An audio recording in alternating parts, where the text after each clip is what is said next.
السلام عليكم ورحمة الله وبركاته. إن الحمد لله نحمده ونستعينه ونستهديه ونستغفره ونعوذ بالله من شرور أنفسنا وسيئات أعمالنا. من يهده الله فلا مضل له ومن يضلل فلا هادي له. أشهد أن لا إله إلا الله وحده لا شريك له وأشهد أن محمدا عبده ورسوله صلى الله عليه وعلى آله وصحبه أجمعين. رب اشرح لي صدري ويسر لي أمري واحلل عقدة من لساني يفقهوا قولي. Minggu lepas kita baca hadis berkenaan dengan bersugi, ya. Hadis Abu Hurairah radhiyallahu anhu daripada Rasulullah sallallahu alaihi wasallam, beliau bersabda, jika tidak menyusahkan, tidak menjadi kesusahan, kepayahan ke atas umatku, nescaya aku perintahkan mereka untuk bersugi setiap kali berwuduk, ya. Jadi maknanya mengikut umum hadis ni,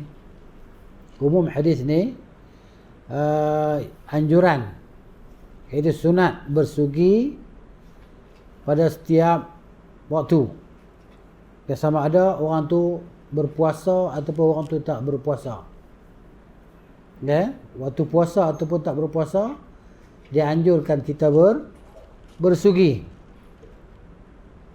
sama ada di awal siang ataupun di akhir siang. Kenapa? Kata Syekh rahimahullah, tidak ada dalil yang mengkhususkan keumuman ini. Mana umumnya boleh, tidak ada dalil yang kata kecuali, tak ada. Hadis datang secara umum.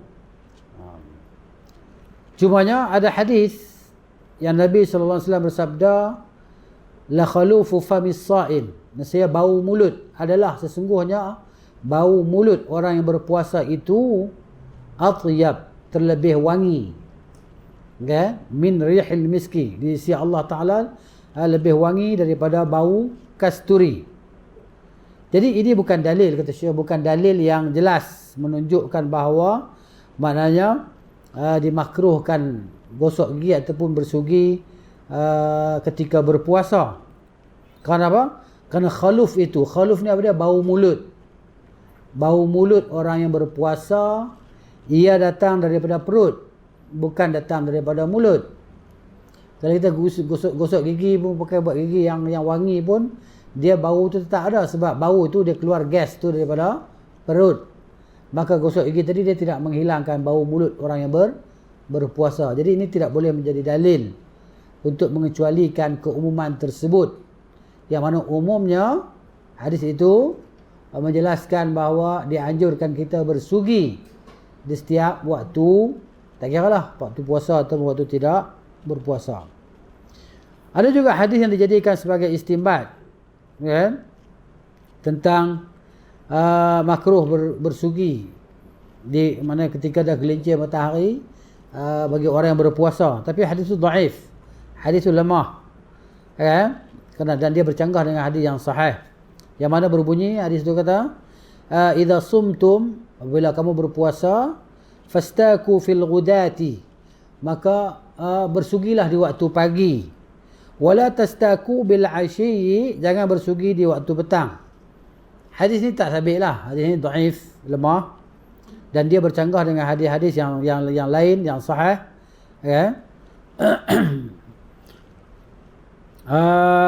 Di antaranya hadis yang diriwayatkan oleh Imam At-Tirmizi, dan dia menghasankannya, hadis yang ditaklikkan oleh Imam Al-Bukhari pada hadis Ka'ab bin Malik, ya, yang mana Ka'ab bin Malik kata, ra'aitu Rasulullah sallallahu alaihi wasallam ma la uhsi yatasawwaku wa huwa sha'im.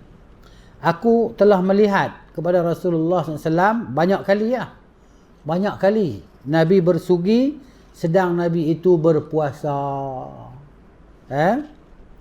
dan tidak dikaitkan dengan mana-mana waktu.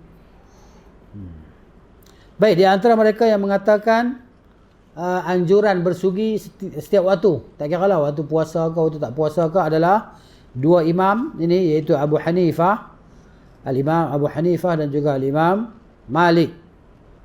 Dan pendapat ini juga dipilih oleh Syekhul Islam Taqiyuddin Ibn Taymiyah rahimahumullahu ta'ala.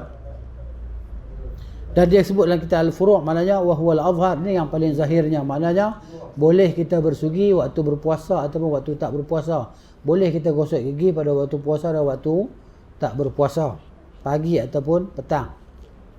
Baik, adapun mereka yang mengatakan makruh bersiwak, makruh bersugi selepas gelincir matahari, maka mereka berdua adalah Imam Syafi'i, Al-Imam Ahmad dan pengikut mereka berdua. Jadi maknanya kita dalam mazhab Syafi'i maknanya mengatakan makruh bersugi ketika berpuasa setelah gelincir matahari. Dan mereka berdalil dengan hadis tadi, hadis yang saya sebut tadi, idza sumtum, apabila kamu berpuasa, fastaku fil ghadati, bersugilah pada waktu pagi, wala tastaku fil masai, jangan kamu bersugi pada waktu petang. Lakinnahu hadithun dhaifun, akan tetapi hadisnya adalah hadis yang dhaif sebagaimana telah kita sebutkan tadi. Dan juga mereka berdalil dengan hadis di atas juga, hadis bau mulut orang yang berpuasa itu terlebih wangi di sisi Allah Ta'ala daripada bau kasturi. Tetapi hadis ini tak boleh dijadikan sebagai dalil untuk ini. Kenapa? Kerana jelas bila kita bersugi, kan, maknanya bau mulut tu tetap ada. Sebab bagi ketika orang berpuasa, macam kita sebut tadi lah, bila kita berpuasa dia akan keluar bau yang tak enak daripada mulut kita, daripada perut kita dia naik. Bila kita cakap kan, cakap tu bukan bau tu datang daripada mulut, datang daripada dalam ni, kan, bila perut kita kosong tadi kan, begitu. Sebab masdar dia, sumber dia, tempat datang dia tadi, bau itu adalah daripada mi'dah, iaitu perut, bukan sumber dia daripada mulut. Habislah bab tu. Jadi insya-Allah jelaslah bagi kita, ya. Hadis yang ke-30, wa an Humran ibn Aban radhiyallahu anhu rahimahullah, anna Uthman, Humran ni dia ni adalah bekas hamba kepada Uthman bin Affan radhiyallahu anhu.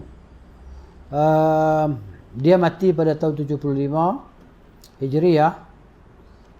Humran dia menetap di Basrah, mati umur lebih kurang 80 lebih, kata muarrikhun, umurnya lebih 80 tahun lah dia meninggal tahun 75 Hijrah. Dia kata anna Uthman da'a biwudu'in, bahawa Uthman radhiyallahu anhu dia minta, da'a ni menyeru, minta biwudu'in, dengan satu air, satu bekas air untuk berwuduk lah, satu bekas yang berisi air untuk berwuduk, wudu. Kalau wudu kan, maknanya perbuatan berwuduk. Kalau wudu mana air yang digunakan untuk berwuduk. Dia minta air untuk berwuduk, bekas. Bila dia dapat, jadi maknanya siapa yang lihat ni, Humran bin Aban, dia tengok Uthman tadi. Bila Uthman minta air, dia pun bagi, faghasala kaffaihi thalatha marratin. Lalu Uthman pun basuh tangannya, kaf ni, tapak tangan ni kan, pergelangan tangan ni 3 kali. Dia ambil air dengan tangan kanan, maksudnya siram sekali, basuh, lepas tu dia ambil air dengan tangan kanan dia, boleh basuh 3 kali lah. Sekali dengan yang pertama tadi. Kemudian thumma tamadmada, kemudian dia berkumur, wastansyaqa, dan menyedut air ke dalam hidung. Dengan sekali sedok, kumur, sekali menyedut air ke hidung, sedut ke dalam. Kata ulama, yajuz bal'uhu, harus telan, kalau nak telan lah, telan, kan?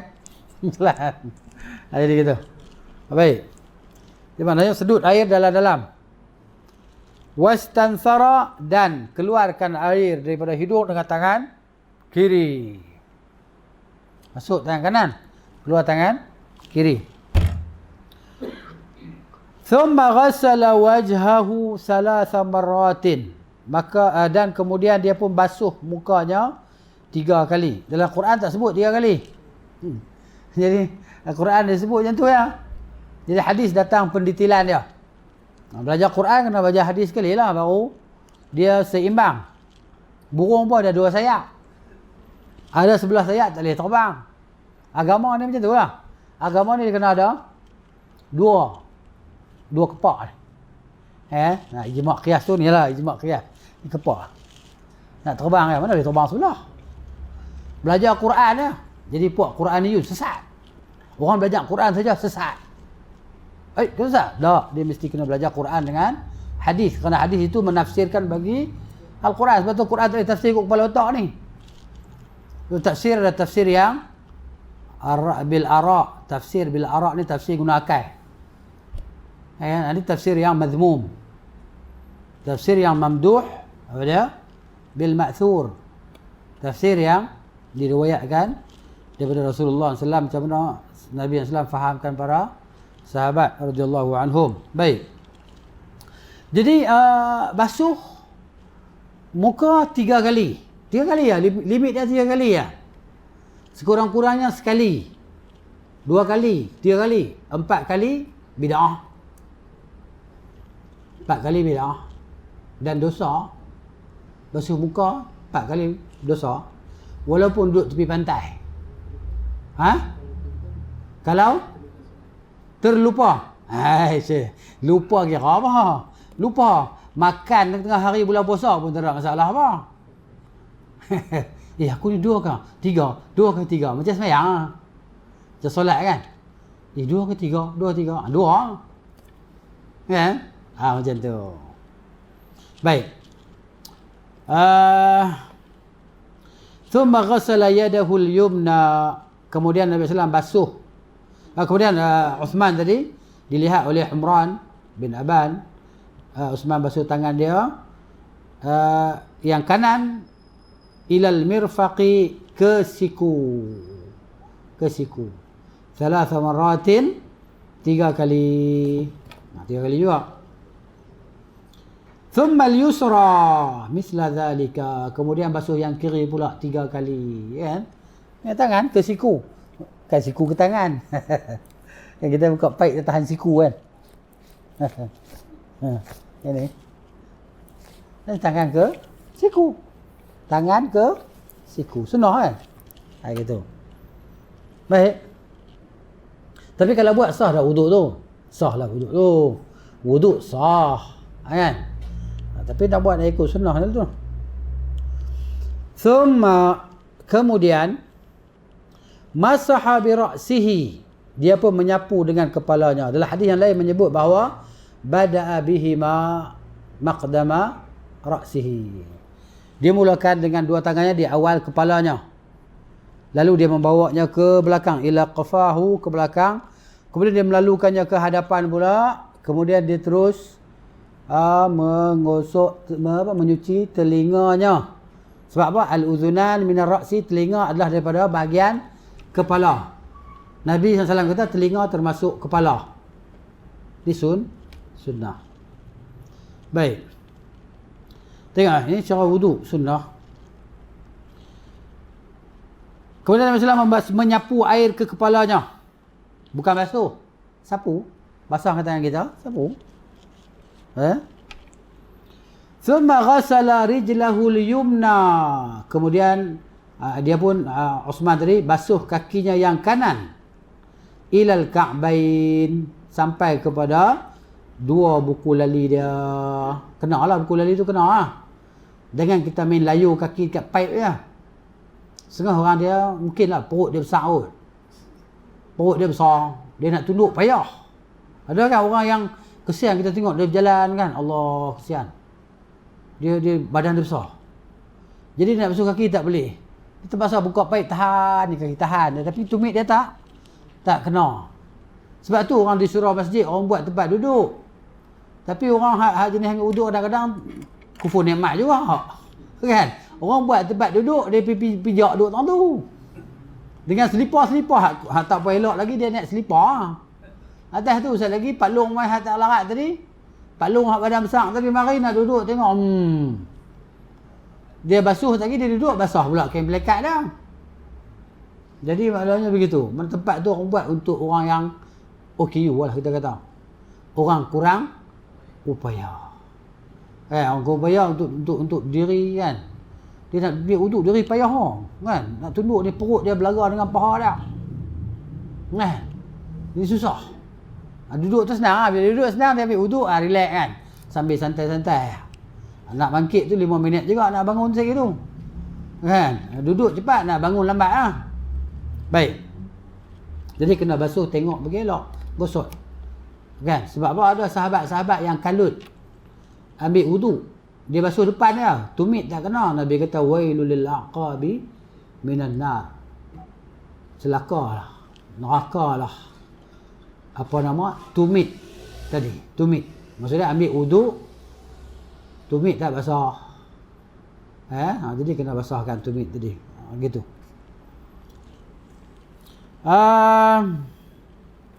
Itu belah kanan. Summal yusra misla zalika. Kemudian yang kiri. Seperti demikian. Summa qala. Kemudian dia kata siapa? Kata Uthman lah. Radhiyallahu anhu. Ra'aitu Rasulullah sallallahu alaihi wasallam tawadda'a nahwa wudu'i hadha. Aku telah melihat Rasulullah SAW berwuduk seperti mana wudukku ini. Inilah dia sifat wuduk Nabi SAW. Mudah bukan payah. Hadis muttafaqun alaih. Yang jadi payah ni syaitan duk kacau. Orang tu jadi was-was. Kan? Sedih, kesian tengok orang was-was ni, kesian lah. Nak buat macam mana? Dia sendiri kena ubah diri dia lah. Kita bukan nak boleh tolong ubah diri dia. Kita boleh tolong tampak belakang dia ya. Kan? Kita boleh jentik telinga dia. Dia tak marah lah. Jentik dia tengok orang buat. Dia tak marah. Tengok. Dia tahu kata dia buat salah. Dia tahu kata dia buat salah. Tapi dia tak puas. Sebab tu dia ambil wuduk. Dia tak ambil wuduk ke orang ramai. Dia ambil seorang-seorang. Orang tak ada dia wuduk. Dia tahu malu. Dia tahu malu. Dia tahu kata dia buat salah. Tapi syaitan. Dia tu dia jadi syaitan lah. Jadi was-wasnya jangan biarkan dia maknanya mula berada negeri. Mula-mula sikit-sikit. Dia sikit-sikit was-was. Lepas tu dia kau banyak. Dia kau lama-lama dia kau banyak. Lah kali. Mandi pun tak mandi dalam. Mana tak mandi. Itulah kolam ni kan. Nanti dia akan masuk selam dalam kolam tu. Mandi wajib dia tak mandi jurih macam tu lah. Sebab apa? Dia takut tak kena lah kali. Kan. Dia masuk dalam kolam selam. Macam tu. Orang lain main mandi bekas dia mandi pula. Kolam kecil rumah kan. Was-was. Ataupun naik selam tangki ke atas bubur. Ni cerita orang was kan. Semayang pun susah, ambil wuduk pun susah. Dia pun solat. Wuduk tapi jadi payah. Benda-benda ni mudah ya. Baik, kita tengok pengajaran daripada hadis ini. Yang pertamanya hadis ini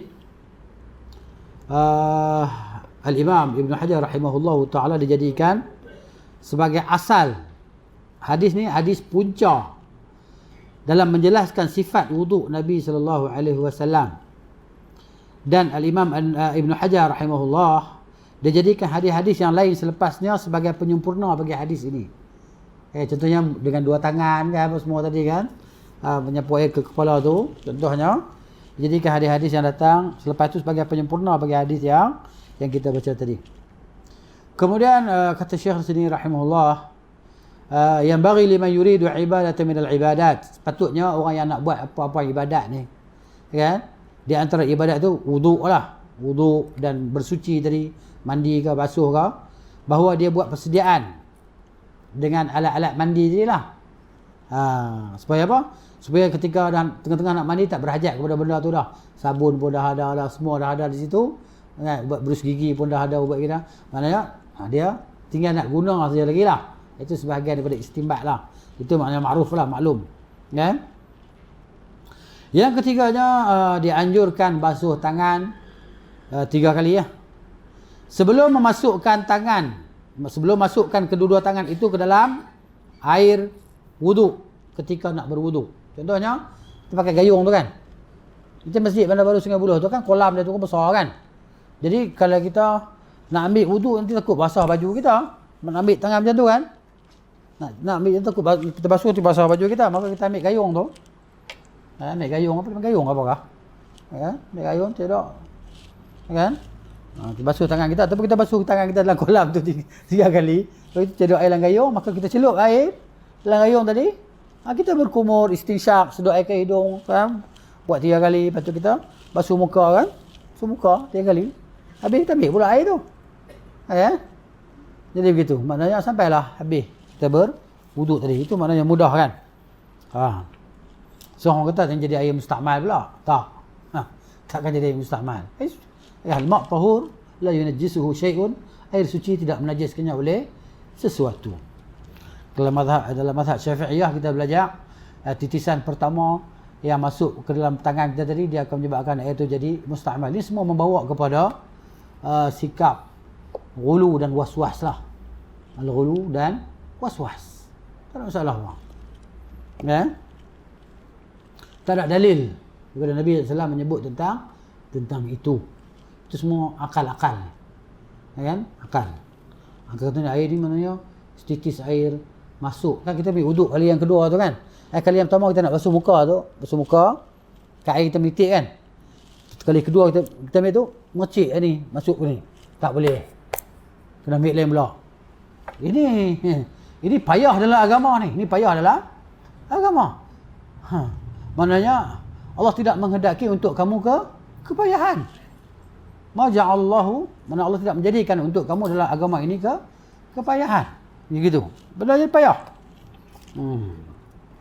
Sebab tu nanti tengok orang tu dia bila berwuduk kan, dia takut jauh daripada orang. Takut apa? Takut orang tu, air orang tu mercik masuk dalam tangan dia. Tak sah solat dia. Dia takut masuk neraka jahanam lah. Dia punya natijah dia takut masuk neraka. Pasal apa? Wuduk tak sah, solat tak sah, solat tak sah, masuk neraka. Dia fikir gitu lah.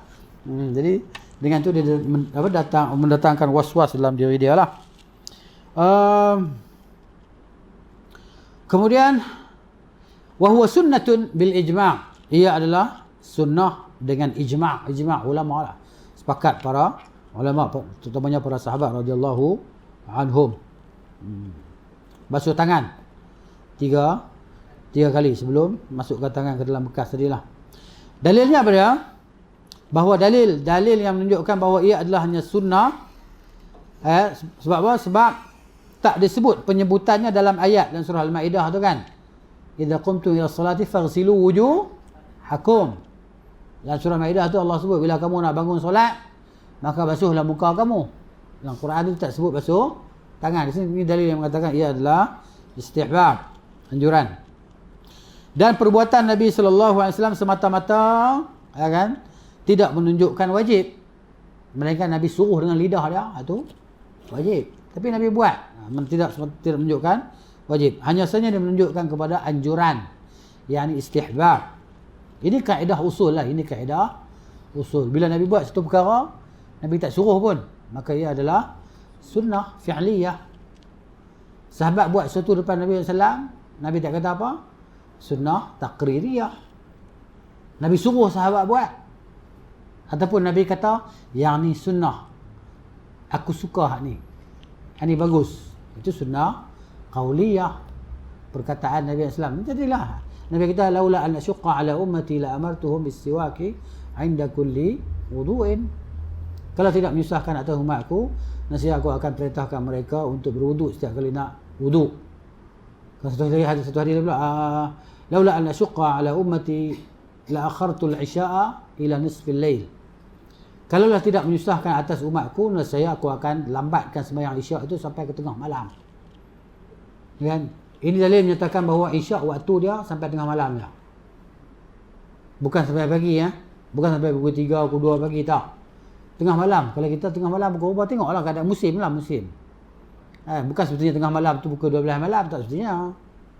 Tengok keadaan musim, kadang-kadang malam tu pendek, kadang-kadang malam tu panjang. Tapi kita ni iklim khatul istiwa ni kan, khat tengah ni, garisan tengah. Maksudnya kita biasa macam tu lah, stabil lah. Tapi kalau orang negeri musim sejuk, dia malam panjang, musim panas malam pendek, gitu. Jadi jangan duk lambat-lambat sembahyang. Tunggulah nak sekali lah sembahyang sekali dengan tahajud nantilah tidur dulu. Dah, tak boleh. Ini pendapat yang rajih. Memang ada qaul, memang ada pendapat mereka yang menyatakan bahawa lagi tak masuk subuh ada isyak. Tapi hadis ni jelaslah. Kalau tidak memberatkan atas umatku, aku akan melambatkan isyak ini sampai kepada tengah malam. Tengah malam waktu akhir. Takhir. Ini yang lebih daripada tu. Baik. Lagipun bila lepas tengah malam ni waktu apa? Waktu pagi lah. Waktu pagi, dia bukan malam lagi dah. Waktu pagi. Jadi waktu pagi mana ada isyak dah. Isyak tak ada dah. Sedang tunggu waktu subuh lah pula. Kan. Subuh pun tak masuk lagi. Jadi sembahyang apa? Solat sunat tadi lah. Itu maksud dia. Kemudian dianjurkan kita tadi memulakan yang sebelah kanan lah ketika berwuduk kan, dalam membasuh anggota-anggota wuduk. Kemudian wajib berkumur dan istinsyaq. Ini maksudnya kalau mazhab Syafi'i dia kata sunat yang muakkad. Sebab apa? Sebab dia di sana dalil hadis yang mana menyebut yang tak disebut di sini. Tapi apapun dalam Quran tadi Allah Taala kata faghsilu wujuhakum wamsahu faghsilu wujuhakum. Ya kan? Jadi mana faghsilu wujuhakum tadi? Basuhlah muka kamu. Jadi hidung termasuk daripada muka. Hidung termasuk daripada muka. Itu di antara dia. Jadi kenapa? Kerana mulut dan hidung itu kedua-duanya termasuk dalam muka. Jadi berkumur dan istinsyaq, masukkan air. Istinsyaq ni sedut air ke dalam hidung. Nabi kata sallallahu alaihi wasallam, "Wa baligh fil istinsyaqi illa an takuna sha'iman." Sedutlah air dalam-dalam ke hidung kamu ketika wuduklah, kecuali kamu berpuasa. Berpuasa janganlah basuh-basuh gitu jalan hidung kita. Jangan sedutlah. Sedut lagi masuklah batal puasa kita. Jadi Nabi kata wa baligh fil istinsyaq. Sedutlah dalam-dalam air ke hidung kamu ketika wuduk tadi, illa an takuna sha'iman, kecuali dalam keadaan kamu berpuasa. Jangan sedut dalam-dalam lah maksud dia. Mafhum terbaliknya. Faham terbaliknya, jangan sedut dalam-dalam bila kamu puasa. Baik. Kemudian yang keenamnya, hadis ni perbuatan dalam hadis ni Uthman tadi ketika dia berkumur dia tak sebut 3 kali pun. Adakah kita nak buat 3 kali? Jawapan dia kita buat 3 kali. Kenapa? Kerana disebut tadi bahawa hidung dan mulut termasuk daripada wajah. Hidung dan mulut termasuk dalam muka. Memadailah dengan menyebut basuh muka 3 kali. Tak payah sebut kumur 3 kali, istinsyaq 3 kali kan. Itu maksudnya. Dan dianjurkan istinsar ba'dal istinsyaq. Dianjurkan kita tadi membuang air yang kita sedut daripada hidung. Dan kata ulama, yajuzu bal'uhu, harus telan. Sedut telan. Kan? Tak mana tak salah apa. Kan? Gitu. Tapi sunatnya dibuang tadi, dibuangkan. Itulah yang ke-8-nya dianjurkan, maksudnya kita buat 3 kali lah. Begitu. Kemudian hadis menjelaskan pula wajib basuh tangan sampai kepada 2 siku, kan? Basuh tangan sampai 2 siku termasuklah. Dan kemudian yang ke-10-nya wajib menyapu air ke kepala. Wajib sapu air ke kepala. Qala Syekhul Islam rahimahullah, para ulama, para imam sepakat bahawa yang sunnahnya adalah menyapu seluruh kepala. Yang sunnahnya kama sabata, sebagaimana sabit dalam hadis-hadis yang sahih. Bagaimana nanti ada yang akan datang dia akan menyebut. Itu cara dia. Kita basahkan tangan, sapu begitu ke belakang, ke depan dan terus ke telinga. Sekali je. Yang ke-11-nya menyapu air ke kepala ni maksud dia mana bukan dengan air yang banyak lah, bukan tahan air macam tu basuh kepala kan. Itu basuh bukan sapu. Gitu. Dia hanya disuruh kita menyapu saja. Dan tidak disyariatkan mengulang-ulangnya 3 kali. Bukan 3 kali lah maksud dia. Sekali saja.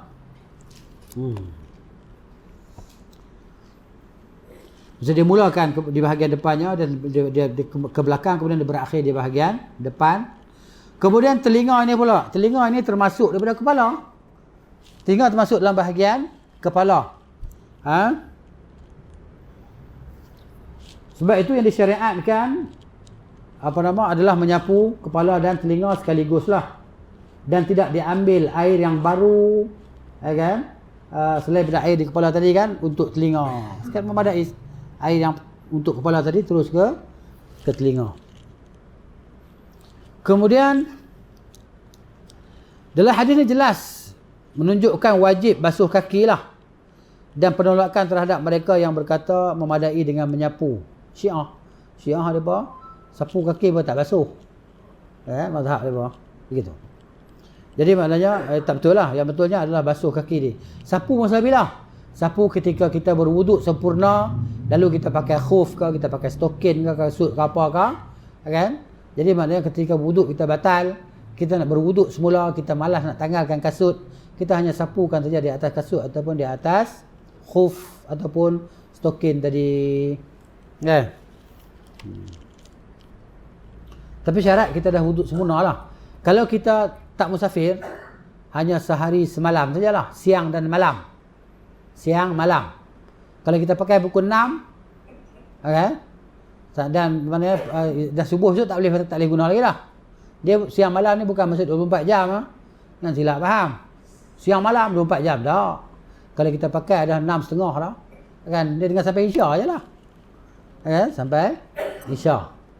Begitu. Jadi kalau kita tak musafir lah, sehari semalam. Kalau kita musafir boleh 3 hari 3 malam bagi orang yang musafir tadi. Itu akan datanglah hadisnya. Kemudian pada hadis yang kita baca tadi terdapat penjelasan wajibnya tertib ikut apa? Ikut step lah. Mula 1, 2, 3 dan seterusnya lah. Membasuh anggota badan tadi. Wajib tertib. Tak boleh nak basuh kaki dulu. Dia kata kaki yang pijak najis, kita basuh kaki dulu lah. Kan? Lepas tu naik ke tangan. Tak boleh. Kena ikut apa yang Allah Ta'ala mulakan. Ibda'u bima bada Allahu bihi. Kemudian dan mualat ni maksudnya berturut-turut lah. Jangan basuh tangan lepas tu pergi minum kopi relax lo. Kan? Kena tu canai main basuh. Kan? Tangan tak basuh kaki pula ke. Janganlah. Dia kena mualat berturut-turut lah. Gitu. Mualat ni macam mana? Tempoh dia 2-3 minit, 1 jam. Maksud air yang basuhannya sebelum tu tak kering lah. Dah kering lah, nak pergi tambah pula, sambung pula, tak boleh lah. Itu sekiranya kita maksud dia tak selang dengan selang yang lama lah, begitu. Yang bagi sepatutnya bagi orang yang berwuduk dan setiap orang yang nak melakukan sebarang ibadat lah. Kan? Ketika dia nak beribadat tadi, dia hadirkan 3 perkara lah.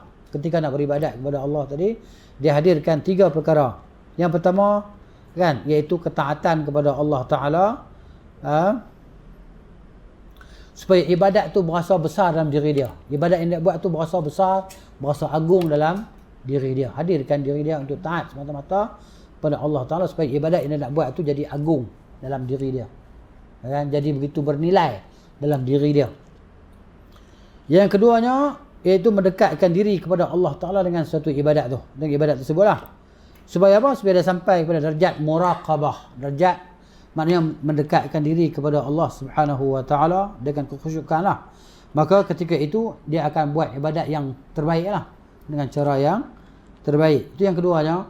Yang ketiganya adalah iqtida. Mengikuti Nabi SAW. Supaya apa? Supaya terhasilnya pelaksanaan mutaba'atun Nabi. Pelaksanaan mengikut Nabi SAW. Kenapa? Kerana agama kita dinuna dinut tiba'i la dinul fikri wal ibtida'. Agama kita adalah agama jenis ikut. Agama jenis Nabi SAW ajar kita ikut je. Kita tak pertikaikan. Bukan agama kepala otak. Ali bin Abi Thalib radhiyallahu anhu dia kata kalau agama ni guna akal, nescaya menyapu bawah khuf tu lebih aula daripada sapu di atas khuf. Khuf ambil wuduk pakai khuf, orang sapu atas, bukan sapu bawah. Tapi pasal apa? Pasal sapu atas yang pijaknya bawah. Kenapa? Kerana agama bukan pakai akal. Agama ni jenis ikut. Ittabi'u wa la tabtadi'u faqad kufitum. Ikutlah. Jangan kamu buat bid'ah. Kata Muaz bin Jabal radhiyallahu anhu, ittabi'u. Ikut. Wa la tabtadi'u. Jangan kamu buat bid'ah, faqad kufitum. Apa yang ada dalam agama ni berlambak tak larat buat dah. Alaikum bi amrikumul atiq. Naklah kamu ikut urusan kamu yang lama. Apa dia? Urusan yang lama, urusan yang ada padanya Rasulullah sallallahu alaihi wasallam dan para sahabat radhiyallahu anhum. Kemudian yang ke-17-nya hadis ini yang kita baca tadi, dia terkandung padanya perkara yang wajib dan perkara yang sunat. Yang sepatutnya bagi seorang Muslim bahawa dia tadi buatlah apa yang syariat ajarkan pada dia. Tanpa dia melihat ni wajib ke sunat, ya. Tapi dia buat itu kerana apa? Kerana semata-mata mengikut bagi syariat Allah Ta'ala dan semata-mata mengikut bagi Nabi kita sallallahu alaihi wasallam dan semata-mata menuntut pahala daripada Allah Ta'ala. Ya. Jadi sahabat-sahabat radhiyallahu anhum mereka tak ada taklif macam kita. Ya Rasulullah, ni sunat ke wajib? Kalau sunat tu ya buat. Sunat, alhamdulillah. Sunat, alhamdulillah. Boleh relax. Jadi sahabat-sahabat bukan macam tu. Depa ni berebut nak buat, bukan kira sunat ke wajib. Cumanya depa tahu kalau wajib tu pahala lagi besar pada sunat. Tak boleh nak banding. Tak boleh nak banding pahala yang wajib tu dengan yang sunat. Sebab tu depa ni duk berebut buat. Sahabat-sahabat radhiyallahu anhu macam tu. Kita orang belakang ni apa dia? Alah sunat je. Oh sunat. Kan? Sunat alhamdulillah. Lega. Dengar-dengar oh sunat ke? Oh. Ya ingat wajib letih begitu. Ni solat 5 waktu kalau hak sunat ke? Sehari sunat, sehari wajib ke? Macam mana? Selang sehari sunat. Kalau lah tak jadi macam tu. Begitulah dia. Sunat je. Jadi begitulah dia tentang para sahabat radhiyallahu anhum. Cumanya bila mereka nak tahu perbahasan tentang ni wajib ke sunat, mereka sebab apa? Sebab kalau dia tinggal, adakah dia tinggal yang wajib, ataupun kalau dia tinggal, adakah dia tinggal yang sunat lah.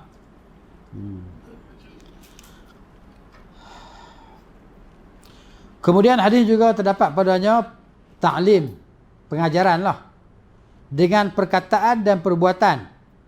Yang mana mulanya Osman dia buat lu.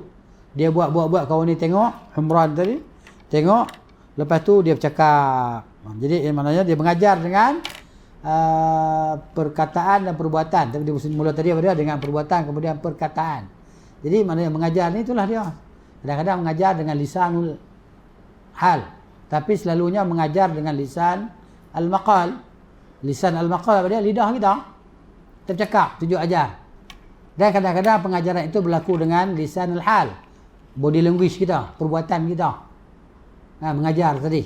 Begitu. Jadi berlaku pada dua-dua ni lah. Jadi kalau dengan perbuatan menunjukkan cara-cara penjelasan. Adapun perkataan adalah dengan cara melihat dan mendengar lah. Begitu. Hadis ini tidak menjelaskan bahawa berkumur dan istinsyak itu dengan satu tapak tangan. Urfah ni tapak tangan. Dia tak sebut sini. Ataupun dengan 2 tapak tangan. Dia kata sini. Jadi dia ambil dalam riwayat hadis ni bahawa Uthman dia guna sebelah tangan dia, tangan dia yang kanan lah. Begitu juga dengan anggota-anggota wuduk yang selainnya. Kalau guna 2 tangan, guna 2 tangan pun tak salah. Begitu. Hadis ini juga menyebutkan bahawa dikeluarkan hadis maknanya yang kita baca tadi dia tak sebut istinsar itu dengan tangan kiri. Dalam hadis yang lain, istinsar dengan tangan kiri, istinsyaq dengan tangan kanan, istinsyaq dan al-madmadah berkumur dan menyedut air ke hidung digunakan dengan tangan kanan, kemudian apabila mengeluarkan air daripada hidung digunakan dengan tangan kiri. Kemudian hadis juga menjelaskan harus kita minta tolong orang lain lah untuk menghadirkan air untuk berwuduk. Kemudian ada sedikit perbahasan di sini tentang wajib ataupun sunat berkumur dan menyedut air ke hidung. Kalau para imam yang tiga, Abu Hanifah, Malik, Asy-Syafi'i dan Sufyan, kan? Dan selain mereka, Sufyan Tsauri, mereka mengatakan tidak wajib untuk berkumur dan istinsyaq. Kedua-dua perbuatan itu adalah sunat sahaja, hanya anjuran. Dalil mereka apa dia? Dalil hadis diriwayatkan oleh Aisyah radhiyallahu anha oleh Muslim rahimahullah bahawa Rasulullah SAW bersabda, "Asyaratun minal fitrah, asyrun minal fitrah." Ada 10 perkara daripada fitrah. Fitrah ni, amalan fitrah yang kita biasa kena buat. Iaitu yang pertamanya, kalau hadis sebut qassu asy-syawarib dalam Muslim, potong misai. Qassu asy-syawarib, potong misai. Ini fitrah. Jangan biar misai masuk dalam mulut, kan? Dia taruh misai sampai tak nampak mulut lah. Pasal apa? Dia kata senang minum kopi tak payah tapis dah. Tapis dengan misai lah. Ada kan orang kan? Kita tengok pun rimah. Tapi nak buat macam mana? Style. Kan? Apa dah? Qasus syawarib. Jadi kena potong misai. Kemudian i'fa'ul lihyah, fitrah ni. Simpan janggut. Janggut biar pergi kat dia lah. Janggut ni biar pergi kat dia. Simpan janggut. Ni siapa kata? Nabi SAW kata i'fa'ul lihyah. Kemudian yang ketiganya as-siwaku, bersugi. Ini fitrah. Yang keempatnya istinsyaq, masukkan air ke hidung, menyedut air ke hidung ketika berwuduk lah. Kemudian potong kuku, qat'u al-azfar, potong kuku. Ghaslul barajim, basuh. Ni kita kata ni, ketika wuduk tangan-tangan kita ni yang ada ruas-ruas ni kan, basuh barajim. Kemudian natful ibit, cabut bulu ketiak. Cukur boleh tak? Nak buat macam mana? Cukur lah, jangan duk biar macam tu. Tapi hadis sebut natfu al-ibit, cabut bulu ketiak. Jangan duk biar macam tu. Tengok-tengok keluar kot lengan baju apa dia? Kan? Tak boleh. Kemudian halqul 'anah, cukur bulu ari-ari. Ni. Kemudian intiqasul ma', yakni istinja menggunakan air lah. Bukan bermakna yang menggunakan selain air tak boleh, tapi ini fitrah biasa. Yang kita fitrah. Kita nak kepada benda tu, fitrah tadi. Yang ke-10-nya ialah berkumur lah. Ada riwayat Muslim, Ibnu Majah, Tirmizi dan An-Nasa'i. Baik. Ini dalil yang digunakan oleh para ulama yang mengatakan ia adalah sunnah. Di antaranya fitrah itu adalah istinsyaq dan madmadah itu adalah daripada sunnah, bukan wajib dia kata. Tapi Syekh kata di sini rahimahullah, istidlal ni adalah dhaif lah, sangat dhaif, sangat lemah lah. Fa inna sunnah, kenapa? Kerana makna sunnah dalam hadis ni adalah cara. Makna sunnah dalam hadis adalah cara, bukan makna istihbab. Kan? Kerana sunnah itu apa dia? Amalan yang diberi pahala apabila kita melakukannya dan tidak disiksa bila kita meninggalkannya. Ini adalah istilah usuli mutaakhir. Istilah usul, maksudnya yang terkemudian. Macam tadilah ketika mereka istidlal dengan ayat surah Al-Maidah, idza kuntum ila salati faghsilu wujuhakum, tak sebut padanya mulut dan hidung, dia kata. Ya. Baik. Adapun al-Imam Ahmad rahimahullah, dia berpendapat bahawa berkumur dan istinsyak itu adalah wajib. Dan dia juga merupakan mazhab Ibn Abi Layla dan mazhab Ishaq, yani Ishaq bin Rahawayh Al-Hanzali At-Tamimi yang wafat pada tahun 238 Hijriyah. Dan dia adalah al-Imam Al-Kabir. Jadi kita sebagaimana kita kalau kita belajar, kita dengar perbahasan ataupun kita baca, mazhab fiqh ni bukan dia panggil hanya 4 saja sebenarnya. Mazhab fiqh ni bukan terkepung pada 4 mazhab ni saja. Sebenarnya mazhab ni banyak, mazhab fiqh ni. Tak, ulama kata lebih daripada 40 mazhab sebenarnya. Ulama yang hebat-hebat kan. Sehingga dikatakan bahawa di sana Laits bin Sa'ad imam daripada Mesir. Dia sezaman dengan Imam Malik. Sehingga dikatakan bahawa dia lebih alim daripada Imam Malik rahimahumullah. Jadi kenapa maknanya 4 mazhab ni begitu menonjol? Kenapa? Kerana mereka masing-masing ada murid-murid. Jadi murid-murid ni yang menulis segala istimbat guru-guru mereka, istimbat ataupun kata-kata guru mereka tentang suatu hukum. Jadi mana yang banyak menulis, yang banyak jaga tadi, terpelihara tadi, maknanya itu yang banyak diikuti. Maka yang terselahnya kita kata adalah 4 mazhab ni lah. Kalau kita di Malaysia ni maksudnya sinonim dengan mazhab al-Imam Syafi'i rahimahullahu ta'ala. Jadi maknanya ini sebagai satu kita panggil kelonggaran lah daripada Allah Ta'ala, bahawa yalah kita maknanya kita berintisab kepada mazhab Syafi'i atau mazhab, maknanya para imam tadi bukan satu celaan lah. Bukan satu celaan. Mazhab Syafi'i tak ada masalah apa? Mazhab Syafi'i. Ya kan? Laisa lazimul mazhab bi mazhab. Tak sebenarnya orang ikut mazhab tu dia ikut sebiji-sebiji. Ada yang yalah macam Imam Syafi'i dengan guru dia Imam Malik, bukan semua perkara yang disebut oleh Imam Malik dia ikut. Begitu. Jadi sekurang-kurangnya kita ni bila kita belajar dalam mazhab Syafi'i, kita ikutlah. Ya kan? Tak ada menjadi celaan bagi kita apa semua. Cumanya apabila kita mengetahui dalil jelas, maknanya kita ikutlah yang terbaik, yang paling jelas di antara dalil-dalil tadi. Ya, kullu kalami minhu dzul qabuli minhu mardudatun siwa rasuli. Semua perkataan boleh kita terima, boleh kita tolak selain Rasul sallallahu alaihi wasallam.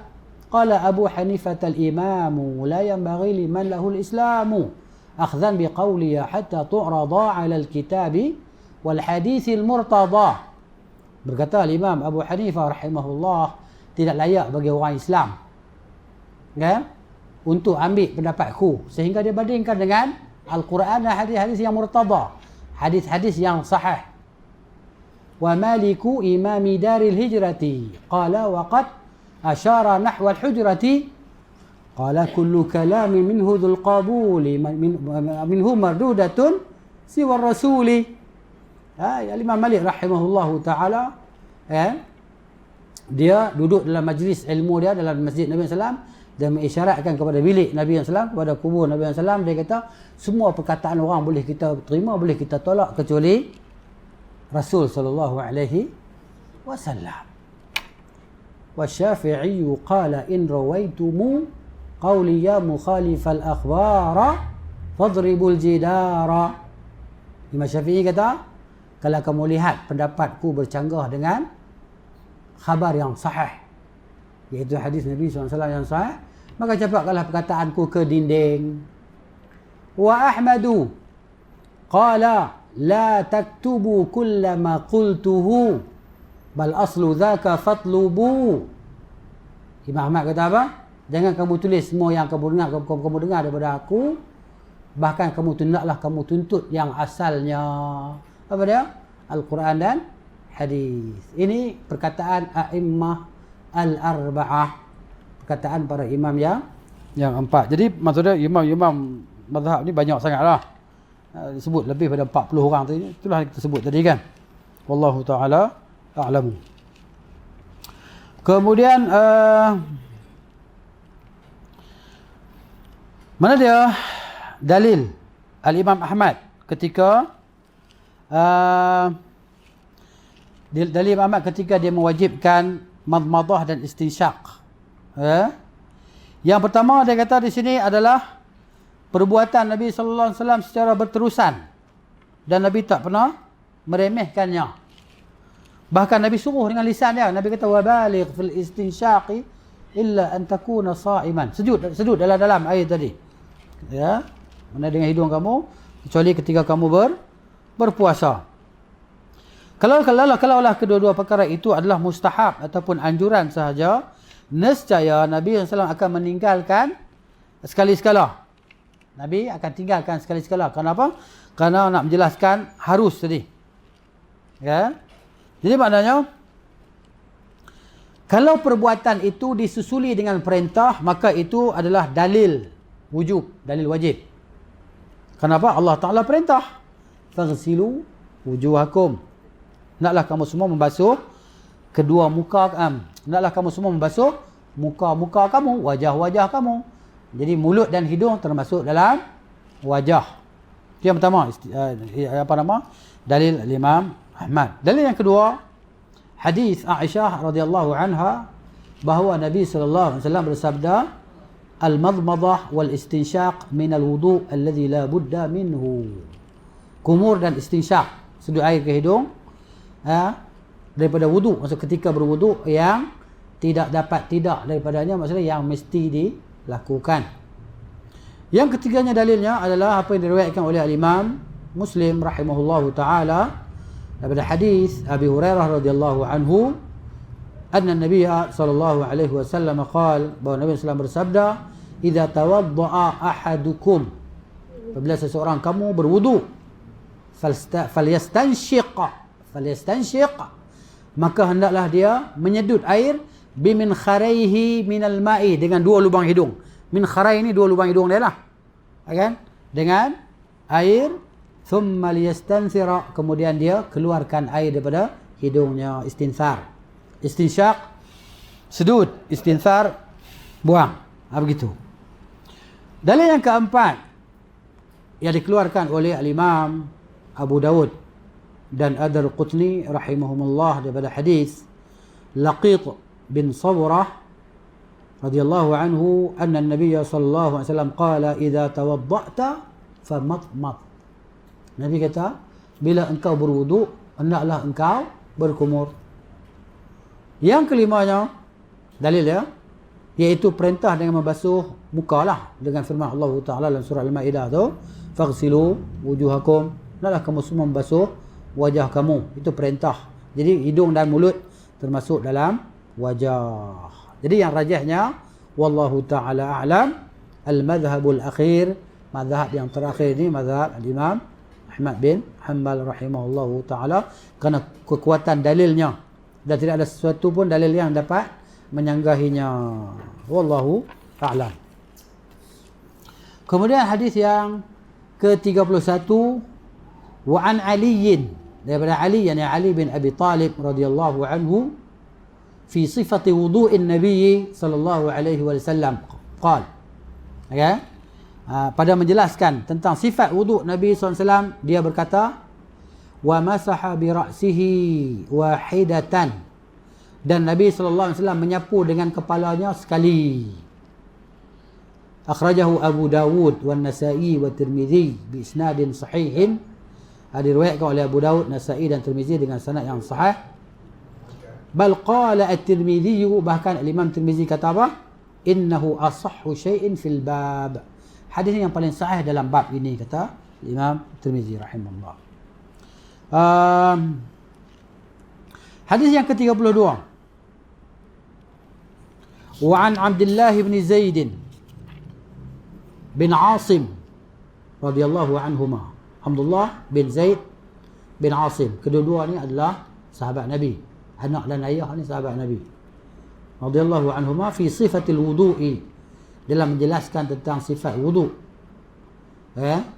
Qala, dia kata apa? Wa masaha Rasulullah sallallahu alaihi wasallam bi ra'sihi, dan telah menyapulah oleh Rasulullah SAW dengan kepala dia. Maksudnya Nabi sapu kepala dia. Fa aqbala bi yadayhi wa adbara, dimulakan dengan kedua tangannya di bahagian depan tadi, kan?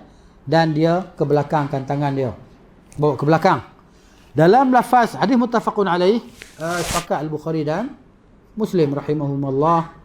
Dalam lafaz yang lain, Bukhari Muslim juga, bahawa Nabi SAW bada'a bimuqaddami ra'sihi, Nabi mulakan dengan bahagian depan kepalanya sallallahu alaihi wasallam, hatta zahaba bihima ila qafahu, sehingga Nabi bawa kedua tangannya ke qafah. Qafah ni belakang ni lah, qafah.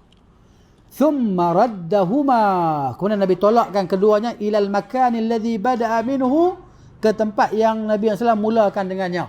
Begini, begitu. Baik. Hadis yang ke-33.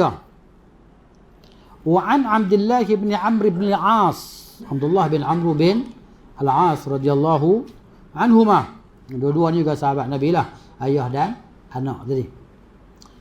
Fi sifatil wudu'i, cerita tentang sifat wuduk Nabi juga. Jadi ramai sahabat yang melihat ya, Nabi SAW berwuduk dan mereka meriwayatkan, dia kata, thumma masaha bi ra'sihi, kemudian Nabi SAW menyapu kepalanya, wa adkhala isba'aihi sabbahataini, dan Nabi SAW memasukkan kedua jari telunjuknya fi udhunaihi, ke dalam dua telinganya, wa masaha bi ibhamaihi, dan Nabi menggosok dengan ni ibu jarinya, zahira udhunaihi, luar telinga.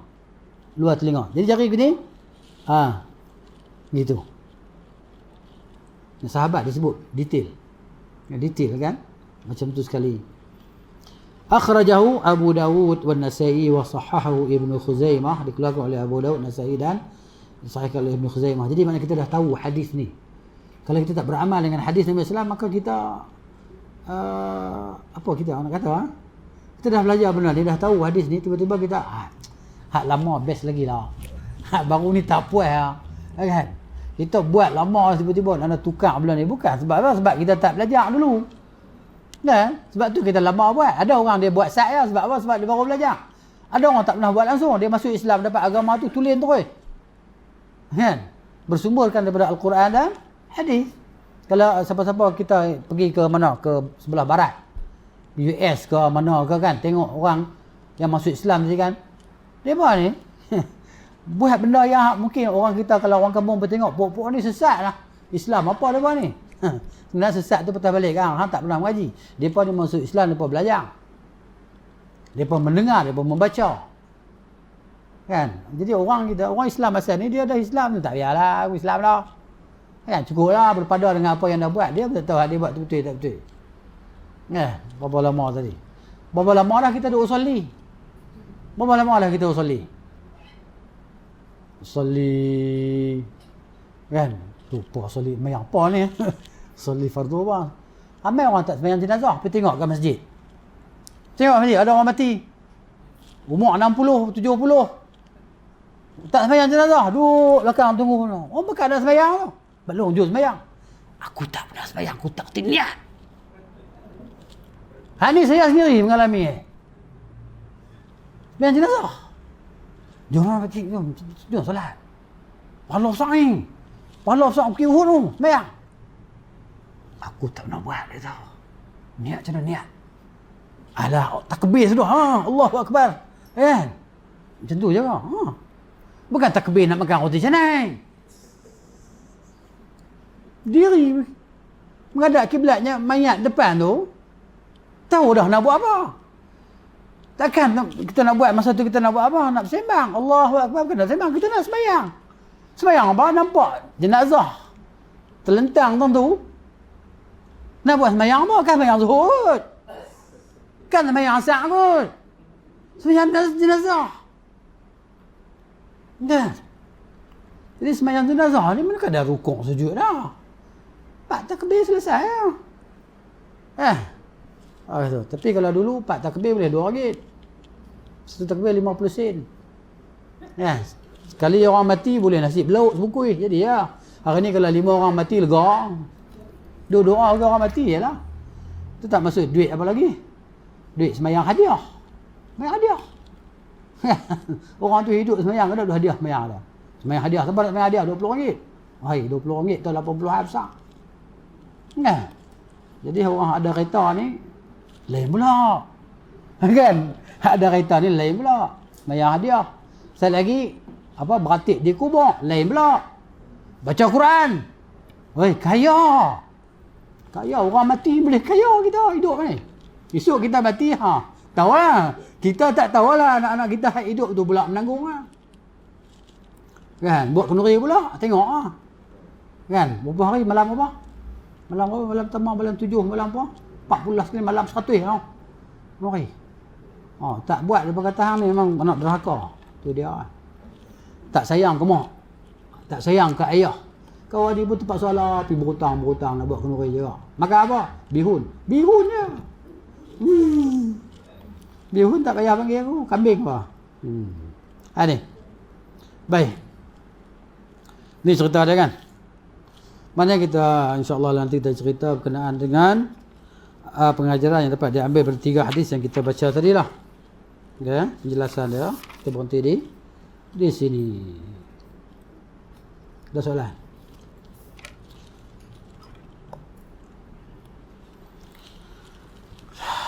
Tak ada, kita berhenti. أقول قولي هذا أستغفر الله العظيم لي ولكم ولسائر المسلمين والمسلمات نستغفره إنه هو الغفور الرحيم سبحانك اللهم وبحمدك أشهد أن لا إله إلا أنت أستغفرك وأتوب إليك السلام عليكم ورحمة الله وبركاته.